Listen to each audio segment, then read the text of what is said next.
Good morning, welcome back to my channel Anil के study. आज हम भारतीय संविधान के दूसरे महत्वपूर्ण टॉपिक मौलिक अधिकारों के बारे में बात करेंगे, जिसे हम फंडामेंटल राइट्स कहते हैं। हमें जानना चाहिए कि हमारे ऐसे कितने अधिकार हैं जो भारतीय संविधान द्वारा हमें दिए गए हैं और उनका उपयोग हम आने वाले समय में फिर किन परिस्थितियों में हम उनका उपयोग कर सकते हैं, या फिर कितने ऐसे हमारे अधिकार, इसके बारे में हम आज जानेंगे। जैसा कि लिखित है या फिर वर्णित है कि जो मौलिक अधिकारों का वर्णन है वो भारतीय संविधान के भाग 2 में है, और अनुच्छेद की बात करें तो अनुच्छेद 12 से लेकर 35 तक मौलिक अधिकारों का वर्णन किया गया है। ठीक है, इसे भारत का अधिकार पत्र भी कहा जाता है, जिसे हम मैग्ना कार्टा बोलते हैं। हालांकि मैग्ना कार्टा जो नाम दिया गया था ये बिल ऑफ राइट्स से हुआ था, जैसे कि इंग्लैंड में 1215 में जो एक पहला बिल बना था जिसे बिल ऑफ राइट्स कहते हैं, उसी के आधार पर मैग्ना कार्टा भी कहा जाता है। तो इस मौलिक अधिकार या फिर इस भाग को हम भारत का अधिकार पत्र अथवा मैग्ना कार्टा भी बोलते हैं। ठीक है, अब जैसे है कि मूल संविधान यानी कि मूल संविधान जो हमारा था, ठीक है, उसमें कई बार संशोधन भी हुआ था। मूल संविधान में बात करें तो 7 ऐसे मौलिक अधिकार या मूल अधिकार हमें दिए गए थे, लेकिन 44वें संविधान संशोधन द्वारा सन 1978 में जो मौलिक अधिकार पहले था संपत्ति का अधिकार, ये पहले मौलिक अधिकार की श्रेणी में आता था, किंतु 44वें संविधान संशोधन 1978 में इसे संपत्ति के अधिकार को मौलिक अधिकार से हटा के रख दिया गया है अनुच्छेद 300A में। ठीक है, उसे कानूनी अधिकार बना दिया गया था। हालांकि पहले जो आपका संपत्ति का अधिकार है ये 19 में था, उसे हटा के 300A में यानी कानूनी अधिकार बना दिया गया है। अब ये आपका मौलिक अधिकार नहीं है, बल्कि यह एक कानूनी अधिकार है। और बात करें मौलिक अधिकार जो अब हमारे पहले 7 थे लेकिन अभी 6 हैं, उनके बारे में हम आगे चर्चा करेंगे।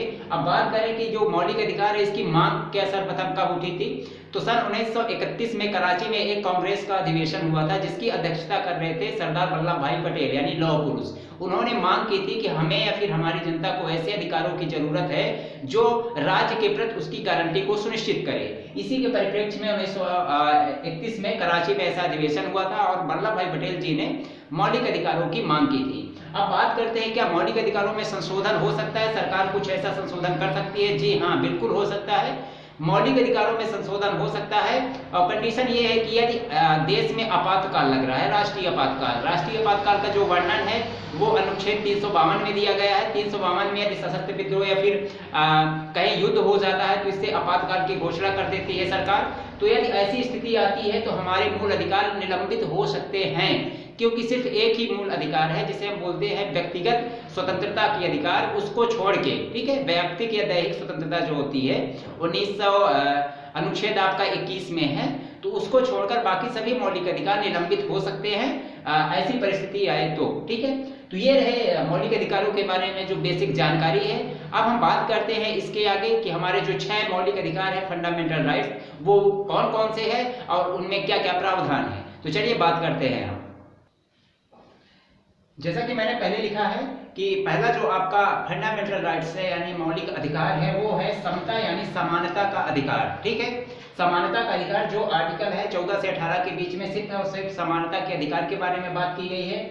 नंबर 2 है स्वतंत्रता का अधिकार, आपको मिला है 19 से 22 आर्टिकल में दिया गया है, अनुच्छेद 19 से 22 तक। और तीसरा है शोषण के विरुद्ध अधिकार, अनुच्छेद 24 और 25 में शोषण के विरुद्ध अधिकार। और चौथे नंबर पे है धार्मिक स्वतंत्रता का अधिकार, ये है अनुच्छेद 25 से लेकर 28 के बीच में। और 5वें नंबर पे है संस्कृति व शिक्षा संबंधी अधिकार, ये है आपका 29 और 30 अनुच्छेद में। और लास्ट है आपका संवैधानिक उपचारों का अधिकार, ये बहुत ही इंपॉर्टेंट है, संवैधानिक उपचारों का अधिकार, ये है आपका आर्टिकल 32 में। ठीक है, तो ऐसे आपको 6 फंडामेंटल राइट्स दिए गए हैं, इनका उपयोग और स्पेशली अब हम स्टेप बाय स्टेप सभी के बारे में बात करेंगे। जैसा कि पहला है समता यानी समानता का अधिकार, 14 से लेकर 18 के बीच में दिया गया है। अनुच्छेद 14 से लेकर 18 के बीच में सिर्फ समानता के अधिकार के बारे में बात की गई है। तो इसके अंदर क्या क्या चीजें आएंगी, क्या क्या प्रावधान है, हम स्टेप बाय स्टेप समझते हैं। ठीक है, तो सबसे पहले चालू करते हैं हम समता या फिर समानता का अधिकार। चलिए बात करते हैं। पहला जो है हमारा समता या समानता का अधिकार, जिसका वर्णन अनुच्छेद 14 से 18 के बीच में है।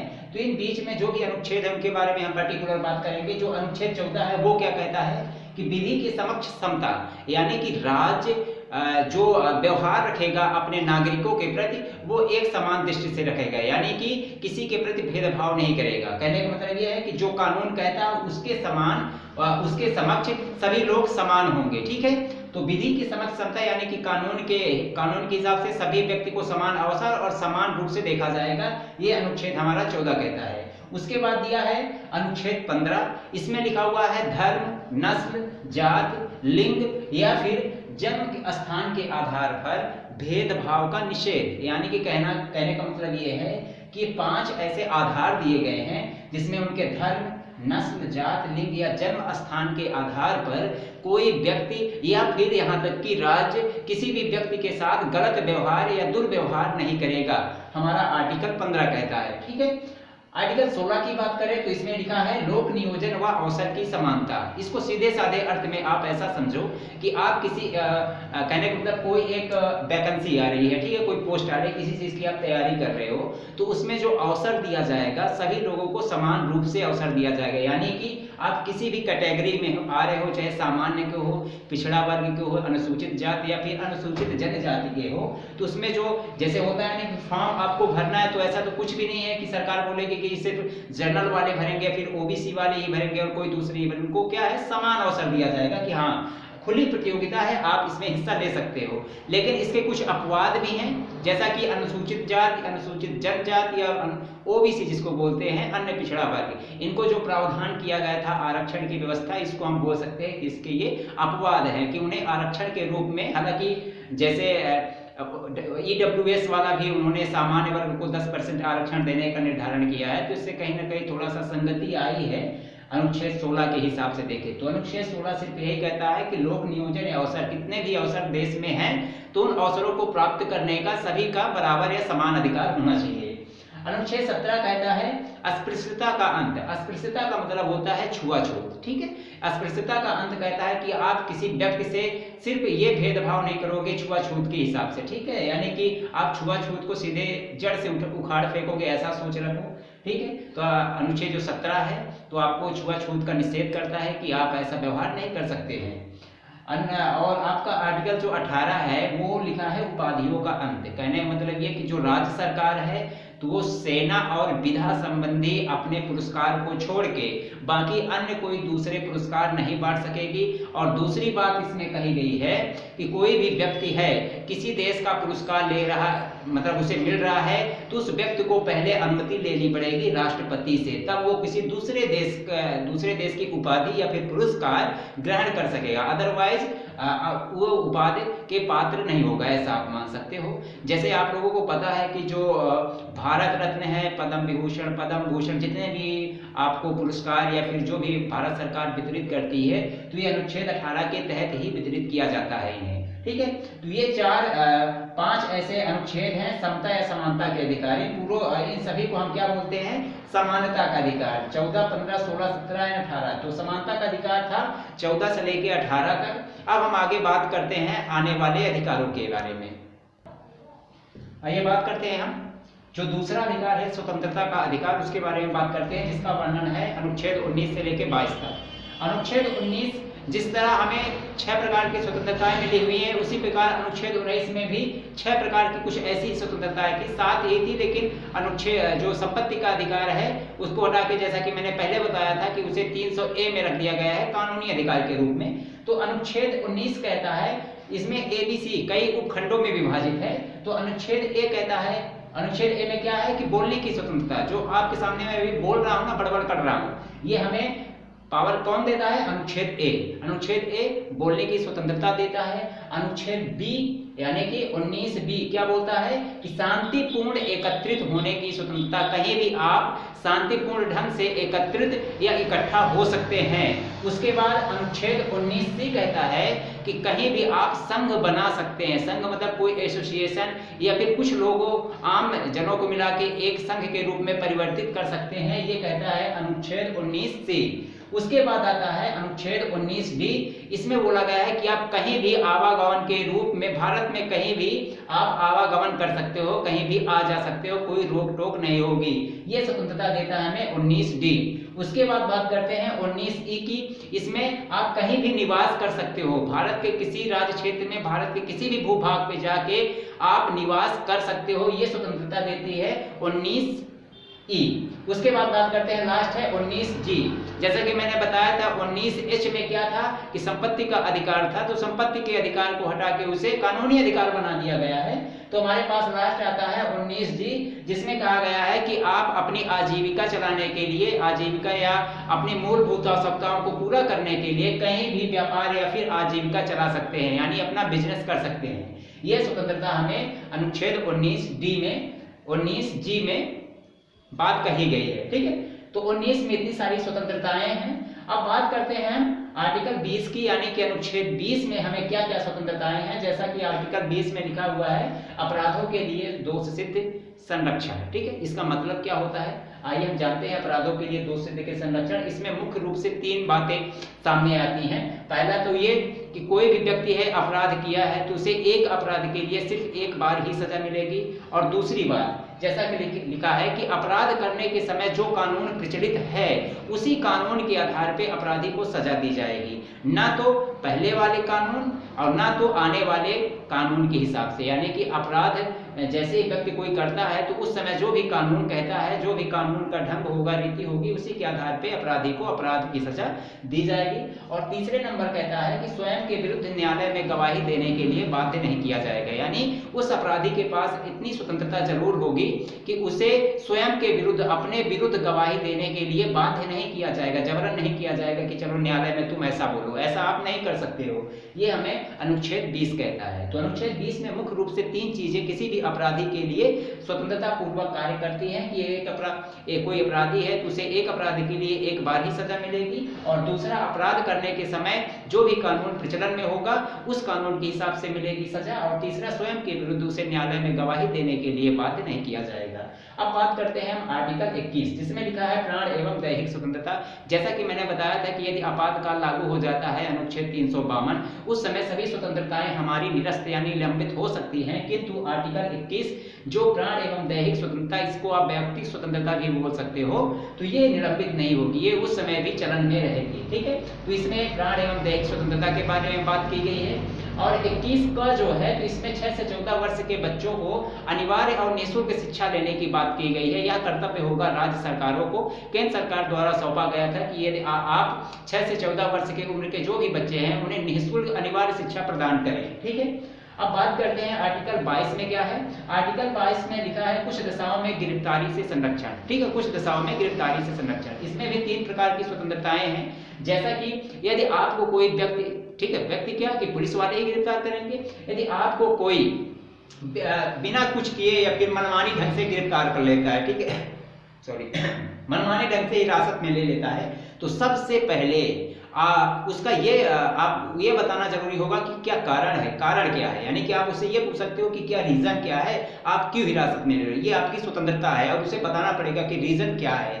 उसके बाद दूसरा कि जैसा आपको हिरासत में ले लिया, और उसके पास ये भी रहेगा समय कि 24 घंटे के अंदर आपको दंडाधिकारी के समक्ष पेश भी किया जाए। यानी कि आवागमन का जो समय है, आने जाने का टाइम है, उसको छोड़ के 24 घंटे के अंदर अगर आपको किसी व्यक्ति ने मनमानी ढंग से हिरासत में लिया है तो आपको दंडाधिकारी के समक्ष पेश किया जाना अनिवार्य है। और तीसरी स्वतंत्रता कहती है कि आपको अपने मनपसंद वकील चुनने का भी अधिकार होगा, ठीक है। यानी कि आप किसी ऐसे वकील को चुन सकते हो जो आपके लिए विश्वास पात्र हो और वो आपके लिए पैरवी करे।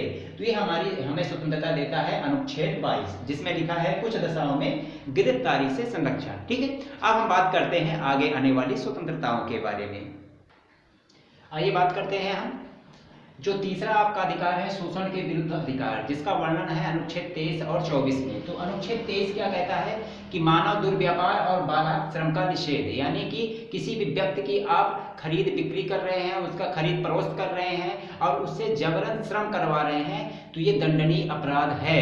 इसके लिए सरकार आपको दंडनीय यानी कि दंड भी दे सकती है, और हो सके तो राष्ट्रीय सेवा के लिए आपको बाध्य भी कर सकती है। तो ऐसा आपको बिल्कुल भी नहीं करना है कि अनुच्छेद 23 जो बोलता है उसी के अनुरूप आपको पालन भी करना है कि ना तो किसी मानव का दुर्व्यापार ना तो बलात् श्रम का निषेध आप लोगों को करना है, ठीक है।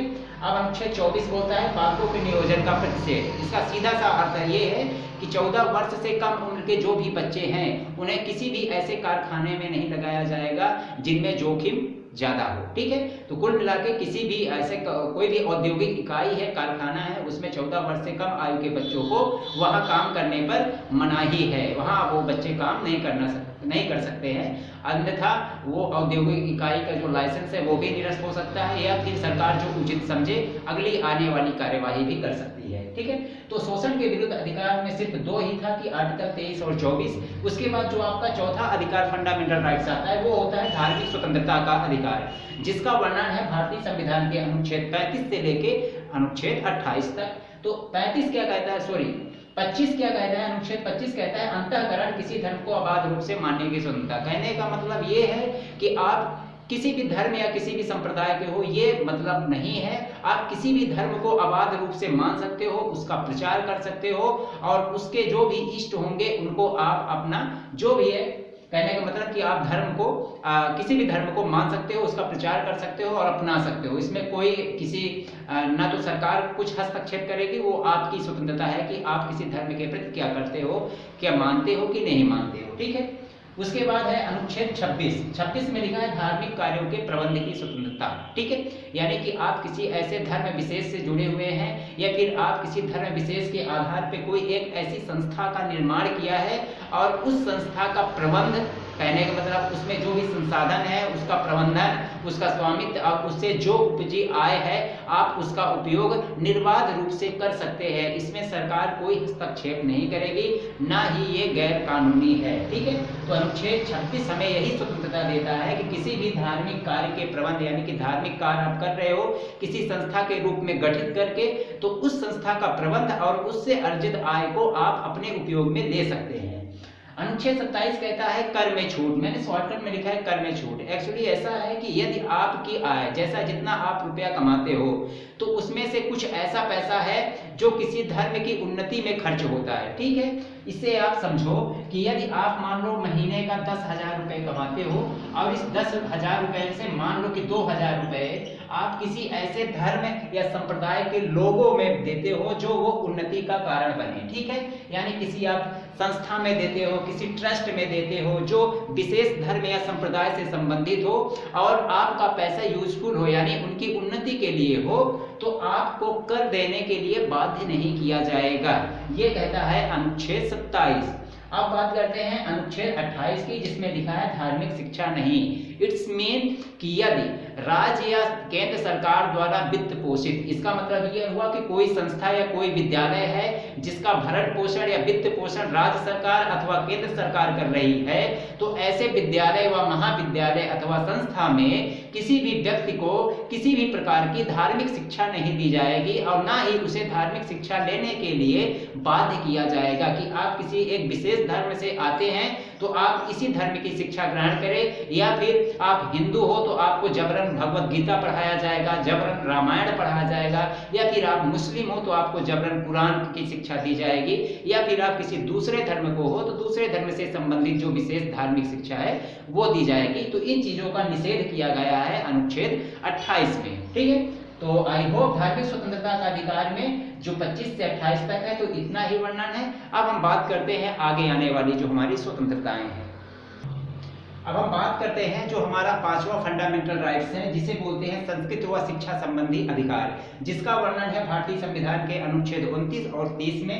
अनुच्छेद 29 क्या कहता है कि अल्पसंख्यक वर्गों के हितों का संरक्षण। अल्पसंख्यक आपको पता ही है कि जैसे जिनकी संख्या न्यूनतम हो ऐसे वर्ग अल्पसंख्यक कहलाते हैं, चाहे वो आज मुस्लिम भी अल्पसंख्यक वर्ग में आते हैं, जैन हो गए, पारसी हो गए, ईसाई हो गए। ठीक है, ये सब हमारे अल्पसंख्यक वर्ग हैं। तो अल्पसंख्यक वर्ग के हितों का संरक्षण कहने का मतलब ये कि अल्पसंख्यक जो उनकी मातृभाषा है, जो इनकी लिपि है, जो उनका रहन सहन है, वो अपनी इस सभ्यता को संरक्षित कर सकते हैं, और साथ ही साथ उनकी इस लिपि यानी कि इस भाषा या फिर उसके रहन सहन या फिर उनके रीति रिवाज के आधार पे किसी भी ऐसी संस्था में उन्हें दखल ना देना, यानी कि दाखिला ना देना, ये कानूनी रूप से अपराध भी है। यानी कि आप उनके साथ ऐसा दुर्व्यवहार नहीं कर सकते हो को आपकी लिपि ऐसी है, आपकी भाषा ऐसी है, इस आधार पे आप किसी संस्था में प्रवेश देने से रोक नहीं सकते हैं। ठीक है, ये होता है आर्टिकल 19, ये स्वतंत्रता देता है अल्पसंख्यकों को।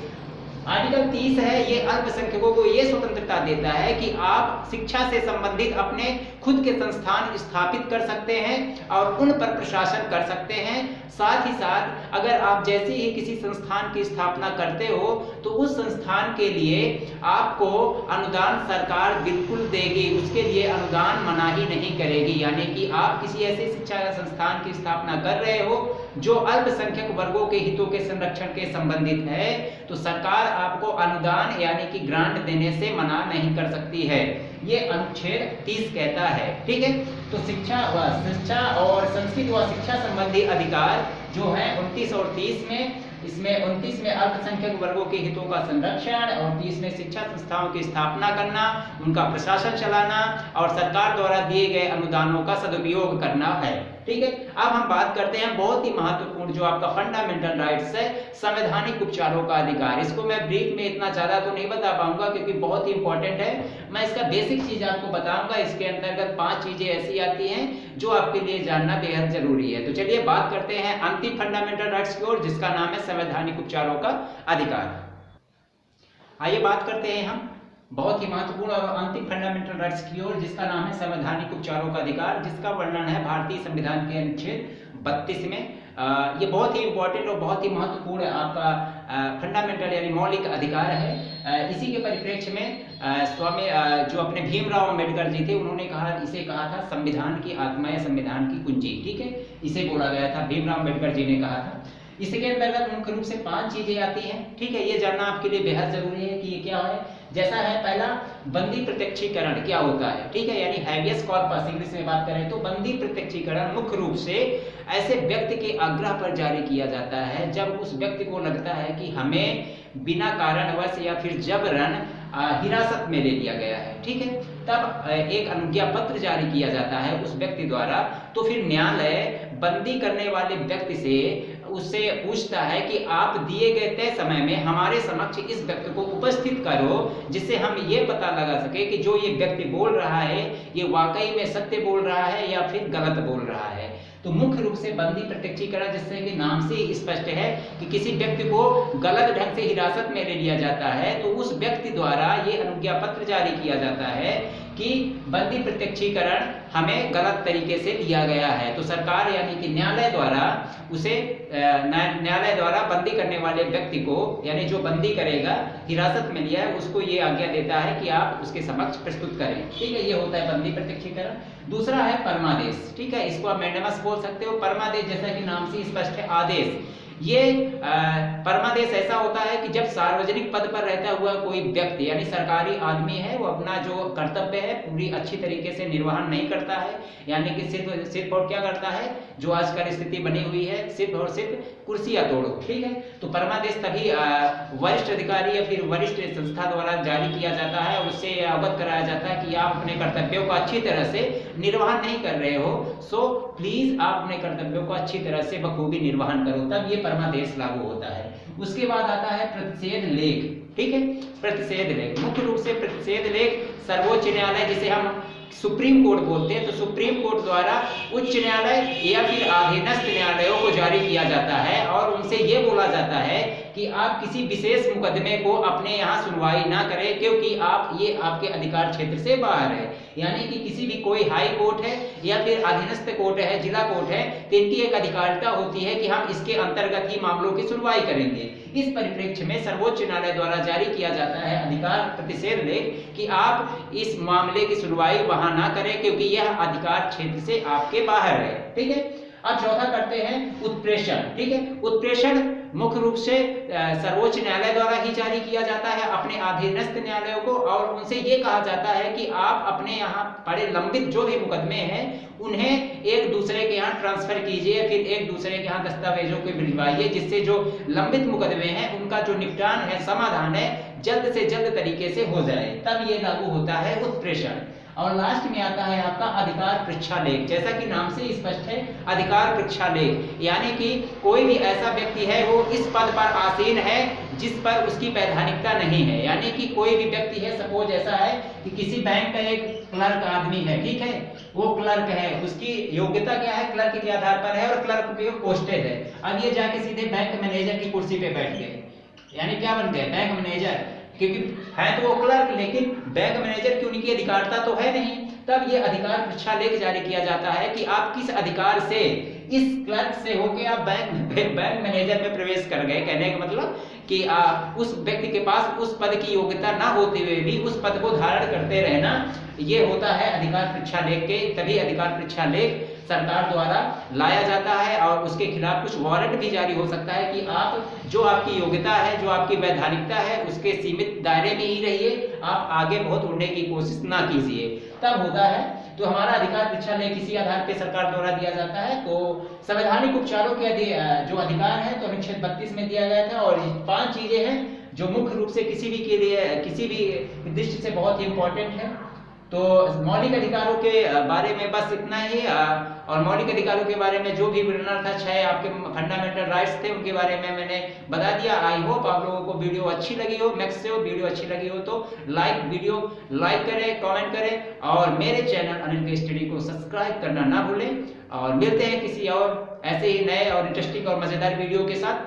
तब तक खुश रहिए, पढ़ते रहिए, स्वस्थ रहिए। जय हिंद, जय।